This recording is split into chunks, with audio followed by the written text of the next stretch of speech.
Hi viewers, Christmas vacation வருது. ஸ்கூல்லாம் நாளைக்கு லாஸ்ட் டேட்டு. சாட்டர்டே சண்டே தொடங்கி 10 days லீவ் இருக்குது. எல்லாரும் ஏதாவது தான் திறக்கிறான். ஆமாம், நியூ இயர் செகண்டோ தேர்டோ திறக்கிற வழக்கம். அதுவும் என்ன செய்வ, குழந்தை வீட்டில் குழந்தை ஏதாவது திங்க தரக்கூடாதா கேட்டுட்டே இருப்பாள். அவளுக்கு நம்ம ஏதாவது பண்ணோம். அதனால் நம்ம இன்னைக்கு ரிப்பன் பக்கோடா பண்ண போகிறோம். ஏற்கனவே தேங்கோடல், ஓமப்பொடி, காரப்பாரா, சீனிப்பாரா நிறைய போட்டிருக்கோம். அந்த பொடி பொடியாக ஒரு உருண்டி பூந்தி நிறைய எக்கச்சக்க ஸ்நாக்ஸ் ஐட்டம் போட்டுருக்கோம். நிறைய போட்டு ஸ்நாக்ஸ் ஐட்டம் போடா ஸ்நாக்ஸுமே கிடையாது மாதிரி போட்டுருக்கோம். பட் ரிப்பன் பக்கோடா பெண்டிங்கில் இருக்குது. இன்றைக்கி நம்ம ரிப்பன் பக்கோடா செய்வோம் வாங்க. இதுக்கு தேவையானது என்னதுன்னா, ஒரு கிண்ணம், எந்த கிண்ணமோ எந்த லோட்டாவோ எடுத்துக்கோ, ஒரு கிண்ணம் அரிசி மாவு. இந்த ஒரு கிண்ணம் அரிசி மாவுக்கு 1/4 கிண்ணம், அதாவது எந்த கிண்ணத்தோட 4 கிண்ணம் இது 1/4 கடலை மாவு, 1/4 பொட்டுக்கடலை மாவு. இந்த கிண்ணத்துக்கு இது 4 கிண்ணம். புரியுதா? அடுத்தது சில்லி பவுடர், உப்பு, கொஞ்சம் பெருங்காயத்தூள். இதை நம்ம ஜலிக்கணும். அது ரொம்ப இம்பார்ட்டண்ட்டு. ஒன்றுன்னா ஜலிக்கவே வேண்டாம்.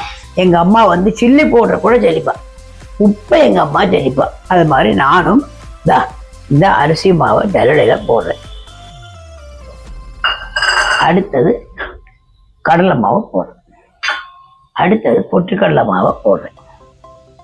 நான் எடுத்து வச்ச சால்ட்டு தேவைக்கேற்ப, இல்லைன்னா உங்கள் டேஸ்ட் தக்கான செல்வா கிடையாது. சால்ட்டுங்கிறத குறவாக போடணும். சில வகையில் பொத்து விழுந்தால் 2 சால்ட்டு எடுத்து வைங்கோ. ஜஸ்ட்டு ஒரே ஒரு டீஸ்பூன் போட்டிருக்கேன். சில்லி பவுடர் 1.5 ஸ்பூன் போட்டிருக்கேன். ஒரு சின்ன ஒரு காரம் இருக்கட்டும் சொல்லி. பெருங்காயம் பிடிக்கிறவா போடலாம், பிடிக்காதவா போட வேண்டாம். இப்போ இதை எவ்வளோ ஜரிச்சிக்க போகிறேன். ரொம்ப கை வச்சுக்கோ.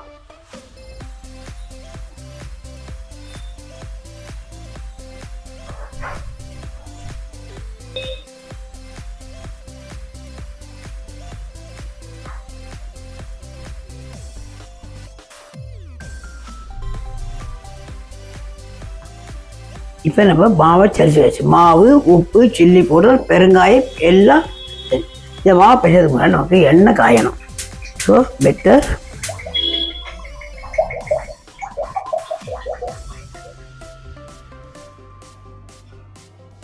இந்த சூட்டு எண்ணெய் வைக்கிறதே, சூட்டு எண்ணெயில் ஒரு 1/4 கரண்டி எண்ணெய், சின்ன கரண்டி தான் வச்சுருக்கேன்.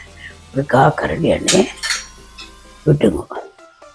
சுடு அந்த எண்ணெய் இந்த மாவை மேலே போட்டுட்டு எல்லாத்தையும் கலந்துட்டு அப்போ இந்த மாவை பிசையலாம்.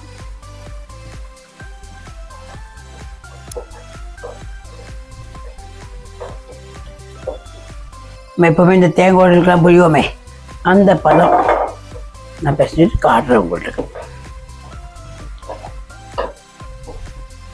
தண்ணியை பார்த்து விடணும். சும்மா டக்குன்னு கோரி விட்டுறாதீங்க. நானே கொஞ்சம் டக்குன்னு கோரி விடுற ஒரு ஜாதி. கொஞ்சம் கவனமாக விடுங்க.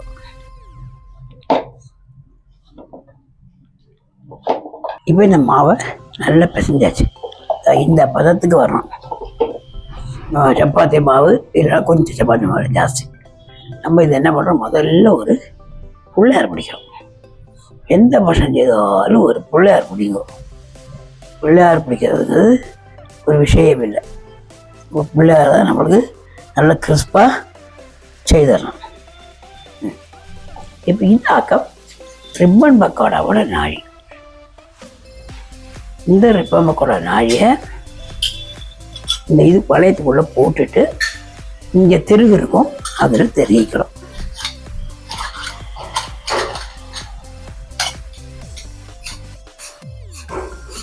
இதில் தான் மாவு போடணும்.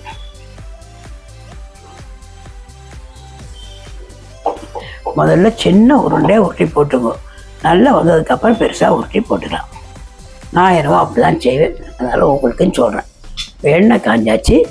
செய்யும்போது வேணால் அடுத்த சிம்மில் போட்டும்போது உங்களுக்கு மேலே கை சுடுன்னு தோணினா.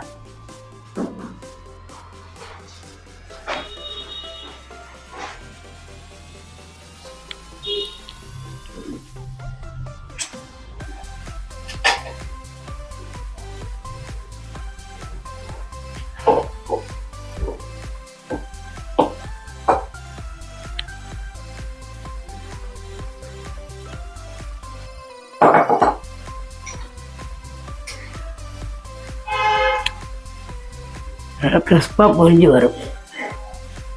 வேகிறதுக்குள்ள டைமை கொடுங்க.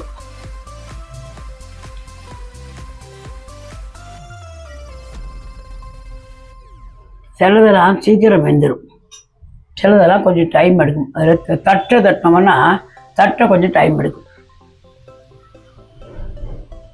ஓமப்பொடி மட்டும்தான் போட்டோடனே தூக்கிடலாம், ஒரு மாதிரி வரிச்சு போட்டு தூக்கிடலாம். கொஞ்சம் திக்கா இருக்கே இல்லையா? ஆமாம், திக்கா ஃபுல்லாக திக்க ஜாஸ்தியாக இருக்குது. தட்டைக்கு ரொம்ப டைம் எடுக்கும். அடுத்தது நம்ம என்ன செய்வோம், கொஞ்சம் பெருசாகவே எடுக்கலாம்.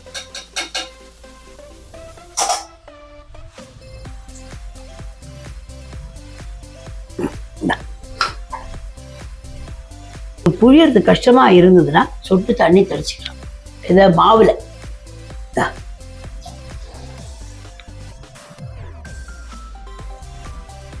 இப்ப நான் பெருசாவே புழிஞ்சிட்டேன்.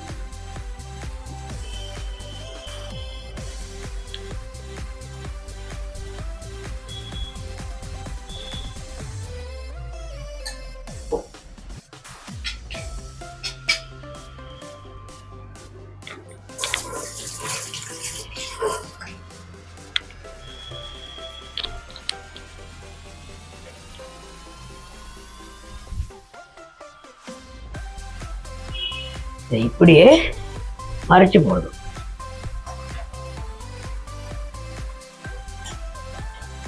இதுக்கு ஏன் ரிப்பன் பக்கோடா பேர் வந்தது அப்படின்னு நினைப்பேன். இது இன்னொரு ரிப்பன் மாதிரி இருக்குங்கிற ஒரு ஃபீலிங்காக கூட இருக்கலாம். அதனால ரிப்பன் பக்கோடா போயிடலாம். எங்கள் ஊரில் இந்த ரிப்பன் பக்கோடாங்கிற வழக்கத்தை கிடையாது. எங்கள் அம்மா இந்த ரிப்பன் பக்கோடாவை மட்ராஸுக்கு வந்தப்போ படிச்சுட்டா.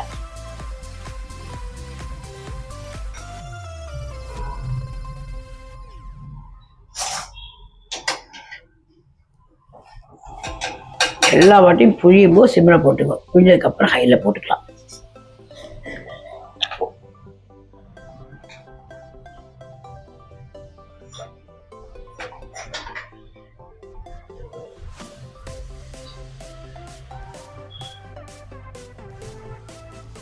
நல்ல கிறிஸ்பாவோட விஷயங்கள் முடிஞ்சாச்சு. பண்ணுவேன்னா ஒரு நாட்டி நீயே உடைக்கிறேன்னு சொன்னியே, நல்லா கிறிஸ்பாக இருக்கும்.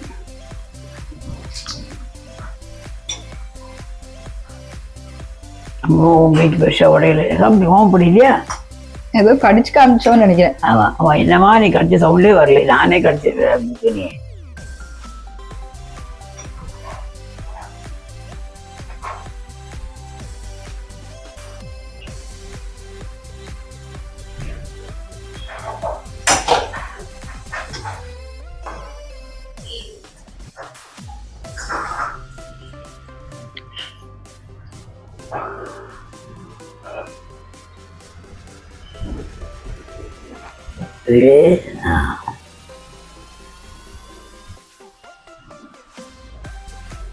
பெங்களூர்ல செம்ம குளிர். ஊர்ல எப்படி நீங்க பாக்குறது, எந்த ஊர்ல இருந்து தெரியல எங்களுக்கு, பாக்குறவங்களோட ஊர்ல எப்படி இருக்கு கிளைமேட்? அதை நீங்க சொல்லலாம் கமெண்ட் பாக்ஸ். இங்கே நல்ல குளிர். சாயங்காலம் இந்த வச்சுட்டு கிட்ட காஃபியை வச்சுட்டு பால்கனியில் உட்காந்து சாப்பிட்டோம்னா நல்லா என்ஜாய் பண்ணலாம், எனர்ஜி வரும். இல்லாட்டி நான் காலையில இன்னைக்கு படுத்துட்டே இருக்கேன் அந்த குளிர். நீங்க என்ன பண்றீங்க, இதே தேங்காய் ரிப்பன் பக்கோடாவை நான் சொன்ன அளவிலேயே செஞ்சுட்டு பால்கனியில் உட்காந்து ஒரு கையில ரிப்பன் பக்கோடா, இன்னொரு கையில சாய் ஆர் காஃபியை வச்சுட்டு ஒரு போட்டோ எடுத்து போடுறீங்க கமெண்ட் செக்ஷன்ல. அப்பதான் தெரியும் அது எவ்வளவு டேஸ்டா உங்களுக்கு இருந்திருக்கும்னு சொல்லிட்டு. இதே அளவு ஒரு அளவு மாற்ற வேண்டாம். 1 கப்பு அரிசி மாவுக்கு 1/4 கப்பு கடலை மாவு, 1/4 கப்பு பொட்டுக்கடலை மாவு, இதுதான் ரேஷியோ. இதுக்கப்புறமா அதில் போடு உப்பு, பெருங்காயம், சில்லி பவுடர். ரொம்ப உப்பு ஒன்றும் போட வேண்டாம், கொஞ்சம் உப்பு போட்டுக்குவோம். ஏன்னா கொஞ்சமாக அர்த்தம் வந்து கொஞ்சம் அல்ல, கொஞ்சம் உப்பு போட்டாலே உப்பு இருக்கும்னு அர்த்தம். உப்பு குறைவா போடணும்னு சொல்லலை. இப்போ இன்னும் ஒரு ஈடு பாக்கி இருக்கு. அதாவது மொத்தமாக 5 ஈடு வந்து நினைக்கிறேன். அந்த சின்ன கிண்ணம் 1 கிண்ணம் மாவு 5 ரிப்பன் பக்கோடா வந்தது. இது வந்து ஆயாச்சா அப்படின்னு பார்க்குறது எண்ணெய் ஓசையெல்லாம் அடையும் தெரியுறதா, அது மட்டும் தான் ஞாபகம் வச்சுக்கணும்.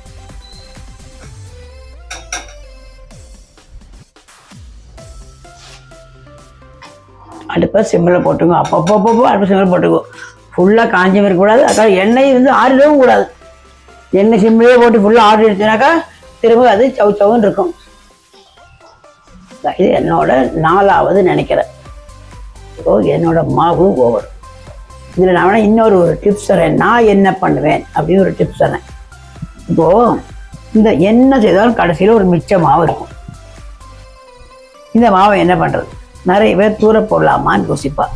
நிறைய இருந்தால் 2 ஆக்கும்போது ஆக்கிட்டு இதா செய்யறதா தண்ணி வேணால் தொட்டுக்கலாம்.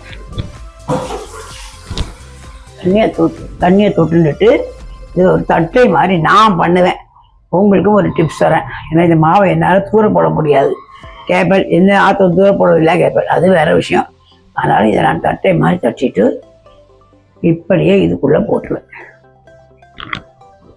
நிறைய இருந்தா முன்னாடி எனக்கு நிறைய இருக்காது. தட்டையோட மாவு இதாக்குமோ? இல்லை, தட்டை மாவு இது இல்லை. பட் நான் இந்த மாவை இப்படி போடுவேன். நல்லா அழகாக வரும். இந்த ஈடும் கழிஞ்சதுக்குள்ள ஆயிடும் அந்த தட்டை. இப்படி ஒரு போடுற ஒரு வழக்கம். அது பாட்டு அடியில் இருக்கும். அது கூட இது ஆகிடும். இன்னொரு பாயிண்ட் என்னன்னா, செய்து முடிச்சு திறந்து வச்சாகணும். ஏன்னா இது சிக்கிண்டு என்றைக்குமே அது கெட்டு போயிடும். எந்த தேங்காய் ரிப்பன் பக்கோடா எது பண்ணாலும்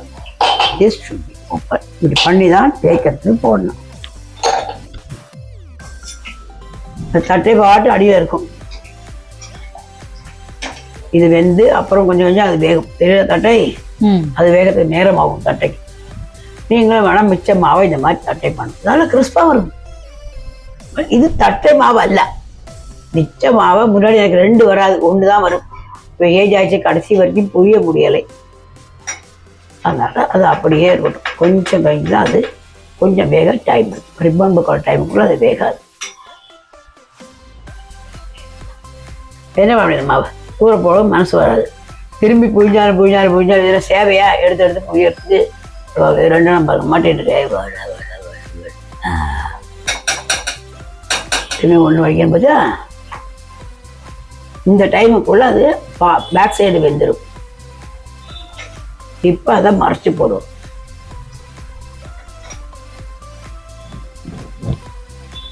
இதுவும் கிறிஸ்பாக வரும். So ribbon pakoda ready. பார்க்கவே அழகா இருக்கா? பொன் நிறமா அப்படியே சாப்பிடலாம்.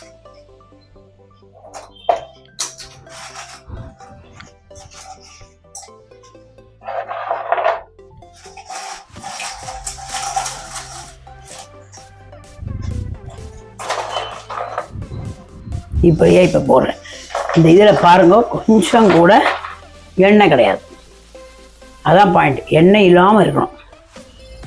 இந்த வீடியோ உங்களுக்கு பிடிச்சிருந்தா லைக் பண்ணுங்க, கமெண்ட் பண்ணுங்க, சப்ஸ்கிரைப் பண்ணுங்க, எல்லாருக்கும் ஷேர் பண்ணுங்க. தேங்க்யூ ஃபார் வாட்சிங் த வீடியோ. பாய்.